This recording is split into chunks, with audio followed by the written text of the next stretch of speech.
Hi hello నమస్తే welcome to auto wall update. ఇప్పుడే 14 days girl friend ఇంట్లో movie చూడడం జరిగింది. అసలు ఈ మూవీ ఎలా ఉంది, వీకెండ్ ట్రై చేయలేదని డెప్త్ రివ్యూలో మాట్లాడుకుందాం. సో రివ్యూలోకి వెళ్ళే ముందు నాతో చిన్న రిక్వెస్ట్ అండి, మన ఛానల్లో అయితే థియేటర్ మూవీస్ కానీ అండ్ అలానే ఓటీటీ మూవీస్ కానీ చాలా ఫాస్ట్గా చాలా జెన్యున్గా అయితే రివ్యూస్ ఇస్తున్నాం. సో మీరు కొద్దిగా సబ్స్క్రైబ్ చేసుకుంటే మనకు కొద్దిగా ఎంకరేజ్మెంట్గా ఉంటుంది. ఈ మూవీ బేసిక్ స్టోరీ లైన్ వచ్చేసి మనకి టైటిల్ చూస్తేనే అర్థమైపోతుంది. ఒక అబ్బాయి అయితే ఒక గర్ల్ ఫ్రెండ్ ఇంటికి వెళ్తాడు, కొన్ని రీజన్స్ వల్ల అక్కడ ఇరుక్కుపోతాడు. మరి అక్కడ నుంచి బయటికి ఎలా పడ్డాడు అన్నది remaining part of the film. ఈ మూవీలో పాజిటివ్ విషయానికి వస్తే ఈ పాయింటే చూశారు కదా, చాలా ప్రిడిక్టబుల్గా ఉంది అండ్ అలానే చాలా రిస్క్ కూడా ఎక్కువ. ఎందుకంటే ఇది వినడానికి బాగానే ఉంటుందండి, బట్ ఎంటర్టైనింగ్గా అండ్ ఎంగేజింగ్గా తీసుకెళ్లాలంటే ఈ స్టోరీ లైన్తో చాలా కష్టం. సో వీళ్ళైతే ఏదో హానెస్ట్గా ట్రై చేశారు, గుడ్ అటెంప్ట్ అనిపించింది.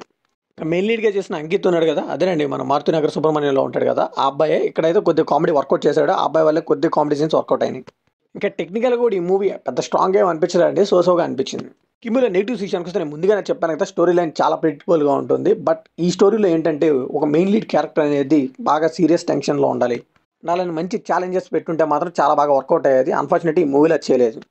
అండ్ అలానే కొన్ని కామెడీతో చెప్దాము, కొద్దిగా టెన్షన్ బిల్డప్ చేసి చెప్దాం అనుకున్నా కానీ అలాంటి సీన్స్ కూడా ఏమీ పడలేదు. సో ప్రాపర్ స్క్రీన్ ప్లే అయితే ఉండదండి. హీరో ఎప్పుడు తప్పించుకుంటాడు మనకు ముందుగానే ప్రెడిక్ట్ చేసేలా ఉంటుంది. సో మనం అనుకున్నప్పుడైతే తప్పించుకోకూడదు, మనం ఎప్పుడైతే ఎక్స్పెక్ట్ చేయమో అప్పుడు తప్పించుకుంటే మాత్రం అదే కదా స్క్రీన్ ప్లేలో ఉండే మ్యాజిక్ అంటే. అండ్ హీరోకి ప్రాబ్లమ్స్ రావాలి, వాటిని ఎంత తెలివిగా సాల్వ్ చేశారు అన్నది కూడా చూపించాలి కదా. బట్ ఈ మూవీలో అయితే అవి ఏమీ లేవు, చాలా ఫ్లాట్గా వెళ్ళిపోతుంది మూవీ అంతా. సో ఈ మూవీలో మెయిన్ ప్రాబ్లమే అదండి, ఇంట్రెస్టింగ్ సీన్స్ కొన్ని ఉన్నాయి బట్ అవి ఎక్కడ పడితే అక్కడ ప్లేస్ అయి ఉంటాయి. సో దానివల్ల అయితే ఇంపాక్ట్లెస్గా తయారయ్యాయి కొన్ని సీన్స్ అయితే. ఈ మూవీ రన్ టైం కూడా ఈ మూవీకి ప్లస్ అనండి, 1 hour 30 minutes. బట్ ఆ 1 hour 30 minutes కూడా వీళ్ళైతే ఎంగేజింగ్గా తీయలేకపోయారు. ఇంకా ఒకనొక పాయింట్లో అయితే మన పేషెన్స్ టెస్టర్లా మారుతుందండి, రిపీటెడ్గా వస్తూ ఉంటాయి సీన్స్ అన్ని. నాకైతే ఆపేద్దాం అనుకున్నా, బట్ ఎలాగోలా కంప్లీట్ చేసి రివ్యూ ఇవ్వాలి కాబట్టి చూశాను. సో చాలా రొటీన్ అండి, చాలా ప్రిడిక్టబిలిటీ ఎక్కువగా ఉందండి. సో ఎప్పటికప్పుడు ప్రాబ్లమ్స్ వస్తూ ఉంటే హీరో వాటిని సాల్వ్ చేస్తూ ఉంటే మనకు కూడా కొద్దిగా క్యూరియాసిటీ పెరుగుతుంది ఇంకా చూడాలని. బట్ అలా ఏమి ఉండదు, చాలా రిపీటెడ్గా వెళ్ళిపోతూ ఉంటుంది మూవీ అంతా. పోనీ ఆ లవ్ స్టోరీ ఏమైనా కనెక్ట్ అయిందా అంటే అది కూడా ఏం క్యూట్గా లేదండి, జస్ట్ ఆర్టిఫిషియల్గా వెళ్ళిపోతూ ఉంటుంది. ఇంకా హీరో క్యారెక్టరైజేషన్ కానీ ఆ కనెక్టివిటీ కానీ అన్నీ మిస్ అయిపోయాయి. ఇంకా హీరోయిన్ లవ్ చేసే రీజన్ కూడా పెద్ద ఏం అనిపించదు, చాలా సిల్లీగా అనిపించింది. ఇంకా హీరో ఫేస్ చేసే ప్రాబ్లమ్స్ కానీ జాలి కానీ దయ కానీ తన మీద ఎలాంటి ఎమోషన్స్ అయితే మనకైతే ఉండవు. ఏదో ఫ్లాట్గా చూస్తున్నాం కదా ఈ మూవీ అయిపోతుంది అన్నట్టుగా ఉంటుంది.